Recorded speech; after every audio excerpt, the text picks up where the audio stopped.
Good morning সবাইকে, সবাই খুব ভালো আছো, আমিও ভালো আছি। আজকে না ছাদের উপর থেকে ব্লগটা শুরু করলাম, আর আশা করি আজকে ব্লগটা তোমাদের ভালো লাগতে পারে।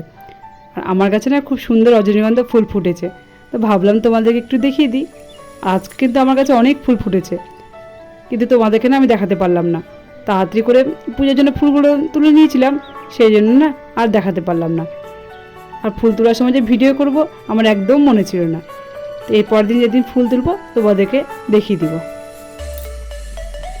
আমার কাছে রজনীগন্ধা ফুল তো তোমাদের দেখালাম, তারপর চলে এলাম রান্নাঘরে, আর রান্না করা শুরু করে দিয়েছি।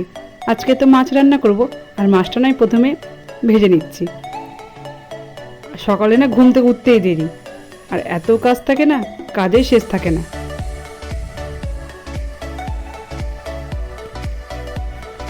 মাছটা তো আমার ভাজা হয়ে গেল, আর এখন না মাছের ডিমের বড়াগুলো ভেজে নিচ্ছি। আর ডিমের বড়া বড়া আমি একটু পরেই ভাজি, প্রথমে সব রান্না করে নিই। তো আজকে আগে মাছের ডিমের বড়াটাই ভেজে নিলাম। এমনিতে রান্না করতে আজকে দেরি হয়ে গেছে, আর মাছগুলো কিন্তু আমার ভাজা হয়ে গেছে। আর সকালবেলা এত কাজ থাকে না, মাঝে মাঝে না ভিডিও করতেও ভুলে যায়।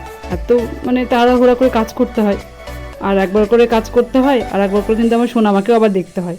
সেই জন্য না তাড়াহুড়া করে আমার কাজগুলো করে নিতে হয়। আর সোনামা যা দুষ্টু। মাছের ডিমের বড়াটা আমার ভাজা হয়ে গেল, আর আমি এখন মাছের ঝোলটাও রান্না করে নিলাম। আর মাছের ঝোলটা আমি একটু আলু পটল দিয়ে একদম পাতলা করে ঝোল করলাম। আর আমি তো বাটা মাছ রান্না করলাম, আর বাটা মাছটা না সব কিন্তু গোটা রাখিনি, দুটো মাছ শুধু মোনালির জন্য গোটা রেখেছি। আর এত বড় মাছ না ভাজতে কিন্তু খুব অসুবিধা হয়, সেই জন্য না মাছগুলো কেটে নিয়েছি। কিন্তু আমার মোনালি মা তো বাটা মাছ গোটা ছাড়া খাবেই না, সেই জন্য ওর জন্য দুটো গোটা রেখেছি। আর মাছের ঝোলটা আমার হয়ে গেল। আর আজকে আমার গাছের ফুল তো তোমাদের দেখাতে পারলাম না, কি আর করবো বলো, সকালবেলা যত তাড়াহুড়ো করে কাজ করতে হয় না, যে ভিডিওটা যে করব সেটাও সময় থাকে না। মাঝে মাঝে আবার সোনামা উঠে যায়, সোনামা উঠে গেলে তো ভিডিও করতেই পারা যায় না সোনামাকে নিয়ে। আর মাছের ঝোলটা আমার হয়ে গেল, আর আজকে কিছু রান্না করব না। আবার বিকেলে চলে এলাম তোমাদের সঙ্গে কথা বলতে। প্রতিদিন তো বিকালবেলা আমার কাজ ছাদের উপরে গাছে জল দেওয়া। তো আমি মোনালি সোনামা ছাদের উপরে ছিলাম, আর হঠাৎ করে নিচে এসে দেখলাম যে আমার দিদা এসছে, আমার দিদা আর মা। আর মা আমাকে বলেনি যে দিদা আসবে, আর দিদাকে দেখে তো আমার এত আনন্দ হচ্ছে, কি বলবো তোমাদেরকে, আমি বলার আর ভাষা নেই। আর অনেকদিন পর দিদা আমার বাড়িতে এলো, আর এই যে আমার দিদা তোমাদেরকে একটু দেখিয়ে দিলাম।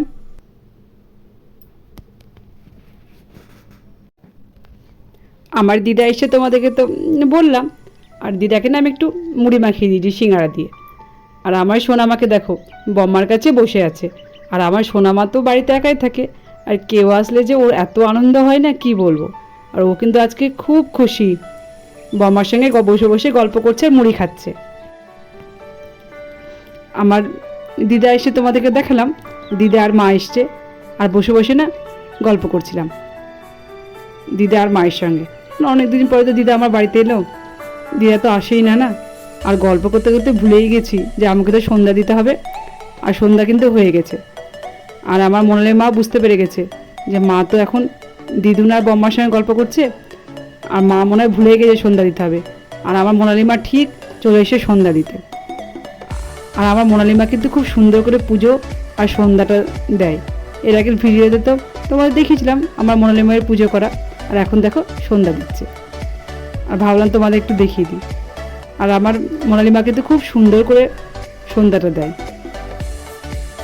আর মোনালি যখন সন্ধ্যা দেয় না, আমার সোনামাও কিন্তু ঠিক চলে আসে দিদি ভাইয়ের কাছে। কিন্তু আজকে তো দিদুন এসছে, বম্মা এসছে, সেই জন্য আর সোনামা আসেনি। আর আমার মোনালি মায়ের সন্ধ্যা দেওয়া হয়ে গেল, আর এখন একটু শাকটা আমার মোনালি মা বাজিয়ে দিচ্ছে।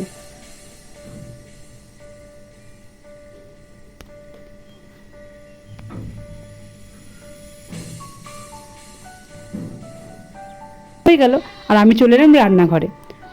মোনালি পাপা তো আজকে ডিউটি থেকে তাড়াতাড়ি বাড়ি চলে এসছে, তো ভাবলাম একটু সুজির হালুয়া করে দিই। আর মোনালি পাপা না সুজির হালুয়া খেতে খুবই ভালোবাসে, তো ভালোই হলো, আমরাও সবাই একটু করে খেয়ে নিব। আর মোনালি এখন টিউশন পড়তে যাবে, ওকে একটু দিয়ে দিব। মোনালি তো সুজির হালুয়া খেতেই চায় না, আর ওকে জোর করেই খাওয়াতে হয়। আর আমি একটু না সুজির হালুয়ার মধ্যে ঘি দিয়ে দিয়েছি, আর ঘি দিলে কিন্তু খুবই ভালো লাগে খেতে।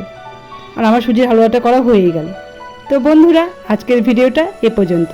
যারা অনেক অনেক দূর থেকে এতক্ষণ ধৈর্য ধরে আমার ভিডিওটা দেখলে, প্লিজ আমার ভিডিওটাকে লাইক করে দিও। আর যদি আমার ভিডিও তোমাদের ভালো লেগে থাকে কমেন্ট করে জানিও। আর যারা নতুন বন্ধু আমার পরিবারে এসে প্লিজ আমার চ্যানেলটাকে সাবস্ক্রাইব করে দিয়ে আমার পাশে থেকো। সবাই ভালো থেকো, সুস্থ থেকো।